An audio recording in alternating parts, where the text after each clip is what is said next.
दोस्तों नमस्कार। एक छोटी सी कहानी, एक बाप बेटे की कहानी जो आपके दिल और दिमाग पे हरदम के लिए याद आ जाएगी और आपको ये रियलाइज करवा देगी कि हर वक्त पिताजी का रिस्पेक्ट और आदर कैसे किया जाता है। दोस्तों शुरू करते हैं कहानी। कहानी जो है एक मूर्तिकार की है। एक छोटा सा गांव था, वहाँ पे एक मूर्तिकार था। दोस्तों मूर्ति बहुत ही सुंदर बनाता था। वो अपनी निपुणता हासिल कर चुका था मूर्ति बनाने में। काफी अच्छी मूर्तियां बनाता था।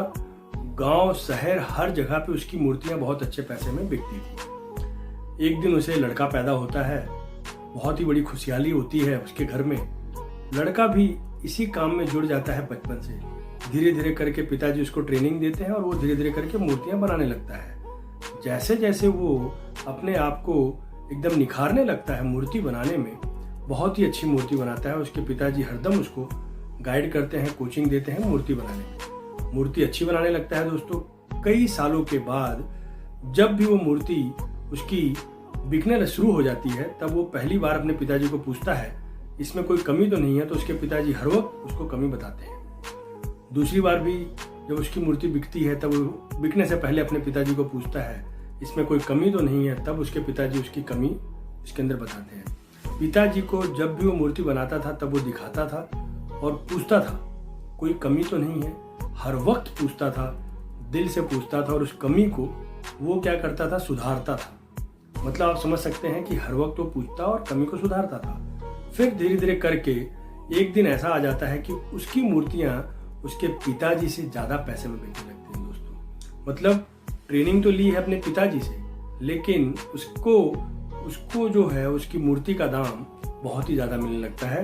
तब उसको बच्चे को ऐसा लगता है कि अब मैं फिर से मेरे पिताजी को दिखाता हूँ। वो जाता है अपने पिताजी को बताता है अपनी मूर्ति। जब वो मूर्ति बना लेता है तब वो बताता है अपने पिताजी को मूर्ति, लेकिन उसके पिताजी तब भी मूर्ति में कुछ ना कुछ कमी निकालते हैं।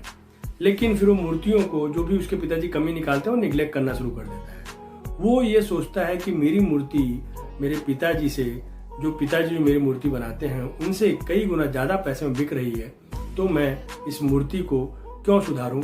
वो मेरी जो मूर्ति हो, तो मेरा कस्टमर बोल रहा है अच्छी मूर्ति है, मैं क्यों अच्छी सुधारूं। तब वो सोचता है, वो ध्यान नहीं देता है। उसके पिताजी जो भी उसको बोलते हैं कि इसमें चेंजेस करो, वो करता है नहीं। कुछ दिनों बाद दोस्तों रिवर्स गियर शुरू हो जाता है। उसके अंदर क्या होता है, उसकी मूर्तियाँ जो अच्छे पैसे में बिकती थी, अच्छे दाम में बिकती थी, धीरे धीरे करके दाम कम हो जाते हैं दोस्तों और पैसा उसको कम मिलने लगता है।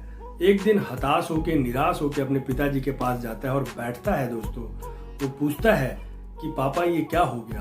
अपने बाप से पूछता है कि पिताजी ये क्या हो गया, ये मूर्ति के जो रेट हैं वो अब नहीं बढ़ रहे हैं और मेरे कस्टमर जो हैं मेरे काम को अप्रिशिएट नहीं कर रहे हैं। उसके पिताजी उसको बैठाते हैं और उसको कहते हैं कि मैंने सोचा था ये चीज़ तुम मुझसे ज़रूर पूछोगे, क्योंकि मैंने भी यही चीज़ रियलाइज़ की थी जब मेरे पिताजी थे। क्योंकि उसके पिताजी जो हैं वो कहते हैं उसको यही सीधी भाषा में कि तुम अपने काम में एकदम सेटिस्फाइड हो गए हो, तुमको ऐसा लग रहा है कोई चेंजेस नहीं करने हैं अपने काम में, तभी समझ लो कि तुम्हारा रिवर्स गियर शुरू हो जाता है।